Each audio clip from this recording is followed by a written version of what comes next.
gawin or saan ba tayo or paano kayo dyan, kami dito, yung mga ganun na komunikasyon ang kailangan.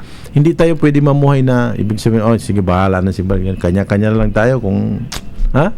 So ito yung maganda sa aral ng Islam na kung saan isang bagay na malinaw at mahalaga sa aral ng Islam yung pagkakapatiran, yung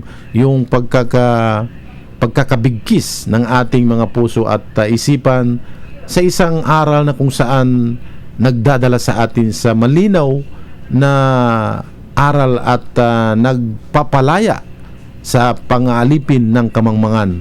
Ito po yung layunin ng da'wa upang iahon, upang alisin, upang iligtas ang mga tao mula sa kamangmangan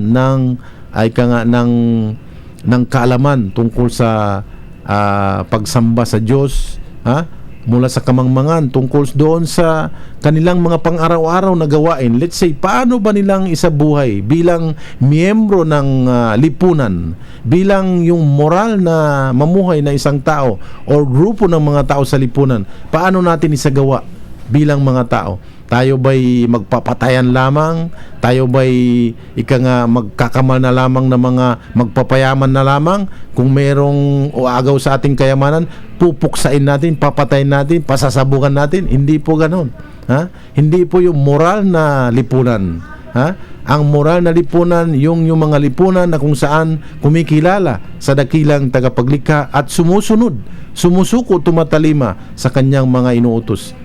Sumusunod o gumagawa ng kanyang mga pinag-uutos at nagpapalayo sa mga kasamaan, sa mga bawal, sa mga nakakapinsala sa ating pagkatao at moralidad.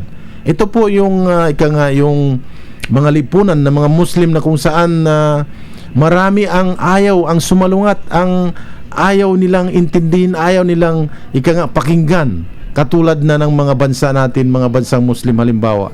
Ang mga brothers diyan sa mga gitnang silangan na yan, nagsisikap upang isabuhay ang Islam sa kanilang pamumuhay.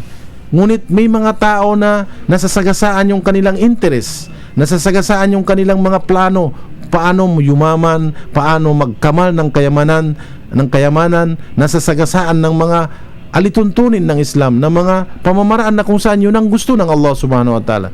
At sila ay yung mga nasagasaan na yung gumawa ng mga problema. At katulad na nangyari halimbawa kapatid sa Egypt, itong nahalal na presidente yung isang bagong presidente na kung saan siya yung talagang ginagawa niya kung paano ipairal ang batas ng Islam. Ngunit maraming mga korap na mga mamamayan na mga Ehiptor, mga Egyptian na ayaw sa kanyang pamamaraan dahil nasasagasaan yung kanilang mga aktibidades, mga corruption. So ginawa nila ng masama itong na ito. So ang nangyari sa Egypt ngayon, magulo na naman.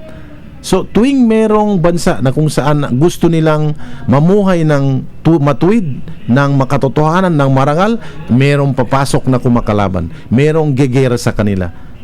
Yan po ang nangyayari sa gitnang silangan. So saan man tayong lugar, saan man tayo, gaano man tayo kaliit, gaano man tayo kalaki, hanggat ang ating pinangahawakan ay katotohanan at ang katotohanan ay laging mangingibabaw, ito yung promise ng Allah subhanahu wa ta'ala. So sa puntong ito, wala na tayong brad oras. Gusto ko pa sanang dagdagan itong ating mga komento. Anyway, siguro sa araw na ito ay sapat na yung mga senior natin sa ating mga viewers, sa ating mga nakikinig. At 1 minute Brad sa iyong pansamantalang komento inshallah, pamamaalam. So, unang-una, payo ko sa aking mga brothers na mga Muslim na pag-aralan yung Islam at pag-aralan nyo na mabuti ng buong buo at isabuhay nyo ito. Dahil naniniwala ako na kapag ang mga Muslim ay naintindihan nila ang kanilang relihiyon at isinabuhay ito ng kung ano ang mga ipinag-uutos, naniniwala ako na mabubuhay ang mga Muslim at ang buong mundo ng kapayapaan.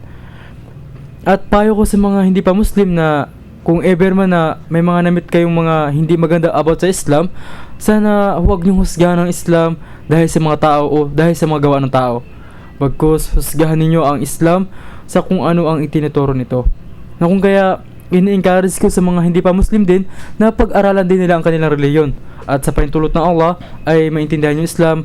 At hanggang dito na lang po, Ustad, at muli ay bumabati ako sa lahat ng mga nakikinig ng magandang hapon at assalamualaikum warahmatullah. Ang ibig sabihin, sumanyo nawa ang kapayapaan at pagpapala ng Allah subhanahu wa ta'ala. Masya Allah, ako pa rin po ang inyong lingkod, Kamar bin Yaqub Sabdullah, ang nagsasabi, wa ilalika, wassalamualaikum warahmatullahi wabarakatuh. Waalaikumsalam warahmatullah.